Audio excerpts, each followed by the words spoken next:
I didn't plan to fall for Paris. The kid was all in from the start. French in school, croissants, the Eiffel Tower. But me, I figured it would be a nice stop, maybe a little overrated. Turns out, I was wrong.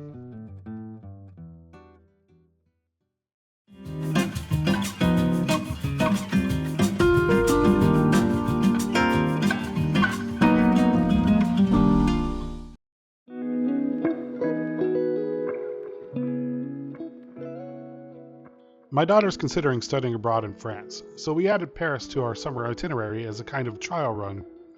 Me? I was just along for the ride. Paris? Cool, I'll check it out. But it ended up being a highlight. We arrived at Gare du Nord, grabbed a taxi to our hotel, Hotel Londres in New York, right across from Gare Saint-Lazare, and checked in. And this is our view. Not bad. Great location, charming little balcony, and easy access to everything. We dropped our bags, rode the metro to Bouillon-Pigalle for a quick bite, and headed straight for the Seine. It was our first evening in Paris, and it could not have been better.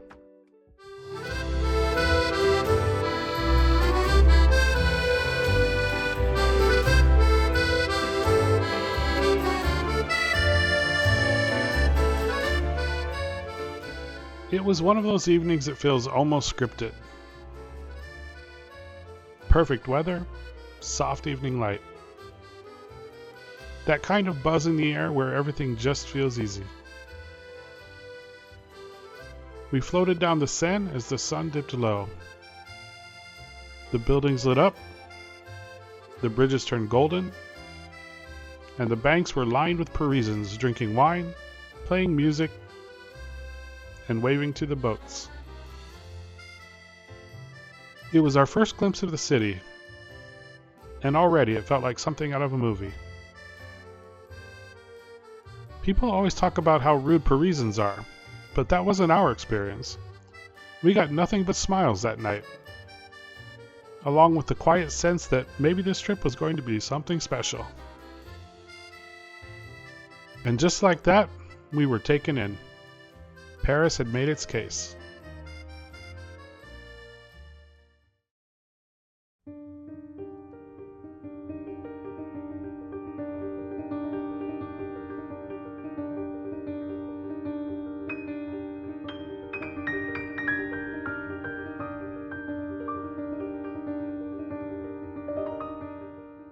Inside the Louvre, everything slows down, because it has to.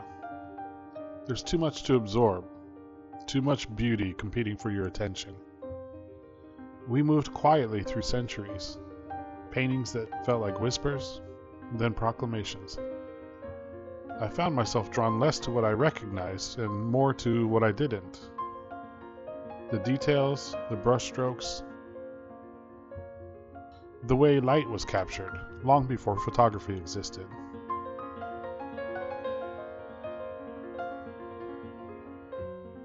Of course, we visited the Mona Lisa. We arrived early. No elbowing, no chaos. Just a clean, unhurried view. I got myself my obligatory selfie. Box checked. But it was the sculptures that really got to me. Marble transformed into skin, into fabric, into motion. Psyche and Cupid. Winged Victory. Venus to Milo. They didn't just show form, they showed feeling. Desire, grief, triumph. Timeless and yet still breathing somehow. If the paintings made me think, the sculptures made me feel.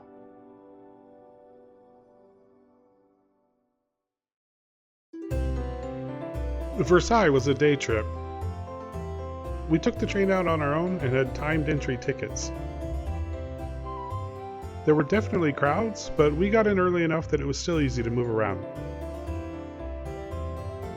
The palace was exactly what you'd expect.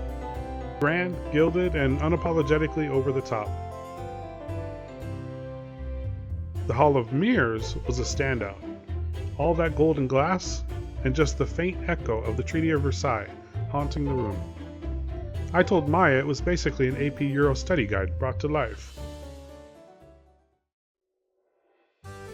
Outside, we rented a cart and zipped through the gardens, which... I've been told this is the part where I'm supposed to ask you to subscribe, so please do if you'd like to see where this channel is heading. And if you're actually curious about where that is, there's a trailer linked in the description below. Now back to the video. Outside, we rented a cart and zipped through the gardens, which, frankly, saved us both from blisters and heat stroke. It was hot that day. The day after we visited, there was a fire at Versailles. No damage, but they evacuated the whole place. It brought back memories of the Notre Dame fire a few years back. Just one of those reminders that these landmarks aren't invincible.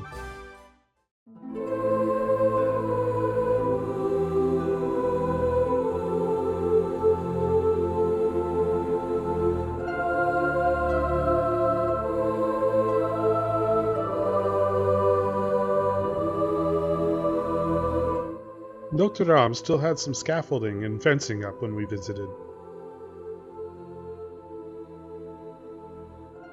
We couldn't go inside. We just walked the perimeter and took it in from the outside. Even so, it was striking. You could see the care going into the restoration, the effort to bring it back to what it once was. Not far away, Sainte-Chapelle completely caught us off guard. From the street, it doesn't look like much, but once you step inside, wall-to-wall stained glass. It's like standing inside a kaleidoscope. Easily one of the most beautiful interiors we have seen. Not just on this trip, but in our lives.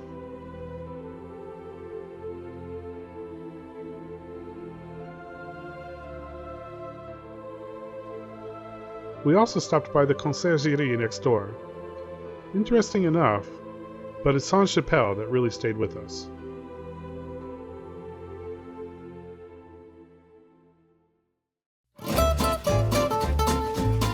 A lot of our time in Paris was just spent walking, wandering from one neighborhood to the next, getting a little lost, stopping wherever looked interesting. At one point we encountered performers on the Pont Saint-Louis. Yet another welcome to Paris moment.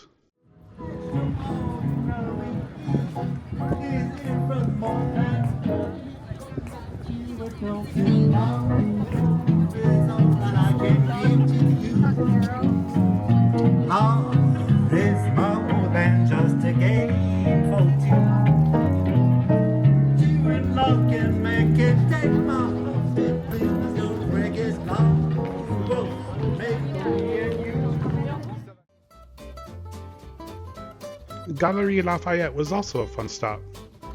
The rooftop view gives you a great angle on the Eiffel Tower, but even the interior is worth seeing. Layers of balconies wrapped around a massive glass dome. Cafes and boulangeries are everywhere. Sometimes we'd grab something quick. Other times we'd sit for a while and watch the rhythm of the city unfold. For the most part, we ate simply. Pastries for breakfast, desserts for dinner, steak frites and wine, croque monsieur and wine, cheese and wine. You may notice a pattern. The kid stuck with Orangina. In a bit of an upset, the best food we had in Paris came from a Vietnamese restaurant called Pho Sainte-Georges, tucked into a quiet corner of the 9th arrondissement, not far from the Sainte-Georges metro stop. The beef pho was incredible. Easily the best I've had outside of Vietnam. The vegetables were fresh, vibrant, and impossibly green. And the woman running the place? One of the kindest people we met in all of France.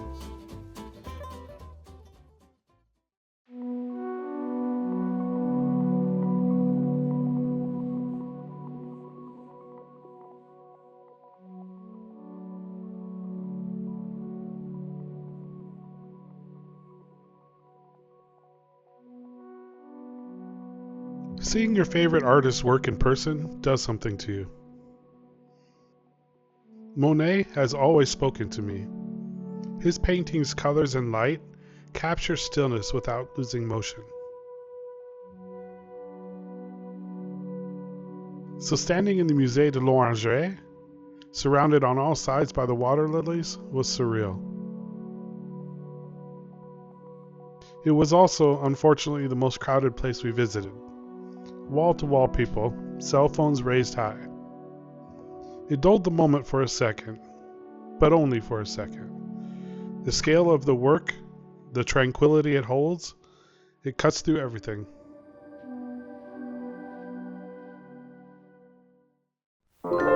We changed gears after that, took the metro to Montmartre, rode the funicular up the hill, and stepped into a neighborhood buzzing with energy.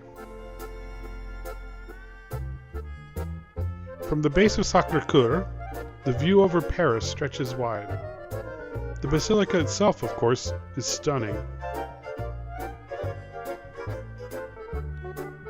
Walked a few of the streets, soaked in the color, the noise, the layers of it all.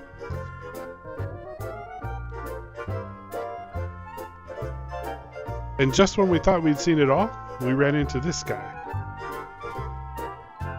So, Paris.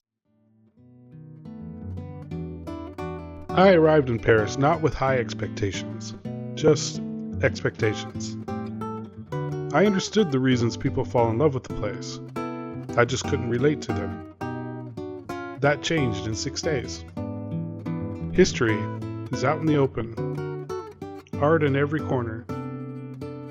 And there's this certain cringe alert, je ne sais quoi. Paris captures the aesthetic, but it also has grit. I'm a believer now. If I were 20 years younger, Paris would be near the top of my list of places to live. Unfortunately, 6 days wasn't enough to see everything. We only walked past the Arc de Triomphe. Never made it to the Jardin du Luxembourg. Missed Opéra Garnier. That's okay. It gives us a reason to come back. And we will.